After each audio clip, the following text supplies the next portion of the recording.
The Feminine Mystique, written by Betty Friedan. Introduction by Gail Collins. Afterword by Anna Quindlen.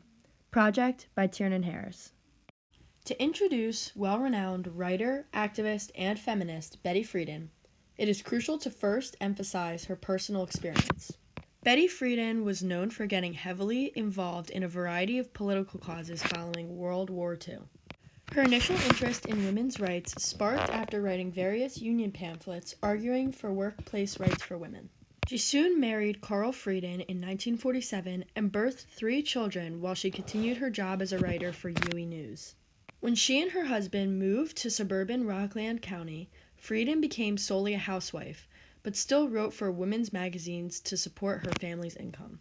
Friedan became intrigued in the hidden feelings of suburban housewives after conducting a survey of her Smith classmates at a 15-year reunion. She discovered that many shared similar feelings as she did.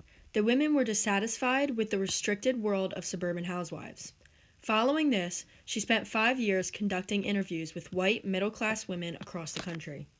In her illustrious novel, The Feminine Mystique, published in 1963, Friedan explores the reasoning behind the shift from independent, career-driven women in the 1930s to dependent housewives in the post-war era. The phrase feminine mystique was created by Friedan to label the popular speculation in the 1950s that women should be fulfilled from their housework, marriage, sexual lives, and children because it was viewed as a vacation compared to what men dealt with following the war.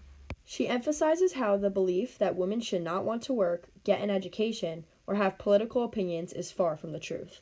She analyzes the way psychiatrists, women's magazines, marketers, and educators continue to lie to women about their only need, raising a family and feminine housekeeping.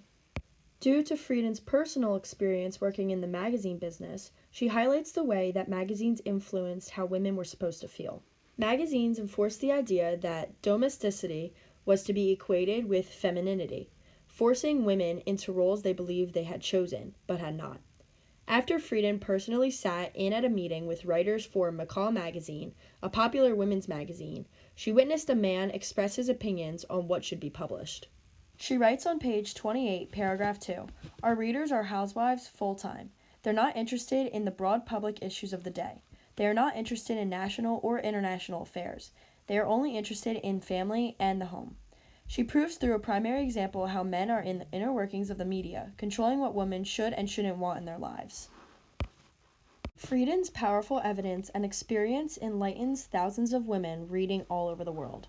This work of hers became an instant bestseller with over 1 million copies sold, and is known as one of the most influential nonfiction world classic books of the 20th century. To be considered a world classic, the book has to offer cultural importance.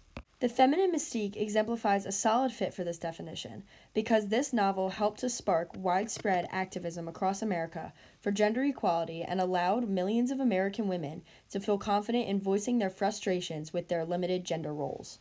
Thousands of women felt ashamed for wanting more than to be just a housewife, so they kept their feelings to themselves. When Betty Friedan's novel grew extremely popular, women recognized that they weren't alone. Women everywhere began to express a similar struggle from what Friedan titled "The Problem That Has No Name."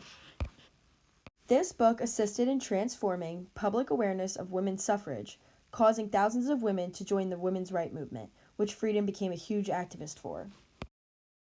With all of the recognition her book was gaining, Betty grew as a feminist leader in the public eye as well. In 1966, Friedan worked with Pauli Murray and Eileen Hernandez to found and become the first president of the National Organization for Women, also known as NOW. She also authored NOW's mission statement, which is still the same today, that states, "To bring women into full participation in the mainstream of American society now, exercising all the privileges and responsibilities thereof in truly equal partnership with men." She later helped found the National Association for the Repeal of Abortion Laws in 1969, which was later renamed National Abortion Rights Action League, and more recently, NARAL Pro-Choice America. She also organized the Women's Strike for Equality on August 26, 1970, on the 50th anniversary of women's suffrage to spread awareness that gender discrimination was far from being resolved. Her renowned novel was even more influential as Friedan became more active in women's movements following the release of her book. 50 years later, the feminine mystique is still relevant, especially when it comes to our understanding of women and domesticity. There has been major advancements in career paths for women since the release of Friedan's novel, but the existence of the phrase, feminine mystique, is still believed to be true by many people. Women's rights is an ongoing battle for women to fight for in present day, regarding abortion laws, wage gaps, and more. Betty Friedan's strong message in The Feminine Mystique still stands effective and true today, exemplifying the ridiculousness of gender discrimination, because us women are still marching and protesting for similar reasons. Her novel was known to be the beginning of the second wave feminist movement because she bravely shed light to an opinion of a woman's role in life that was never to be challenged. This picture portrays how women followed in the footsteps and confidence of Betty Friedan following the release of The Feminine Mystique. While her culturally important novel still empowers women today, thousands of people perceive her writing in contradicting ways.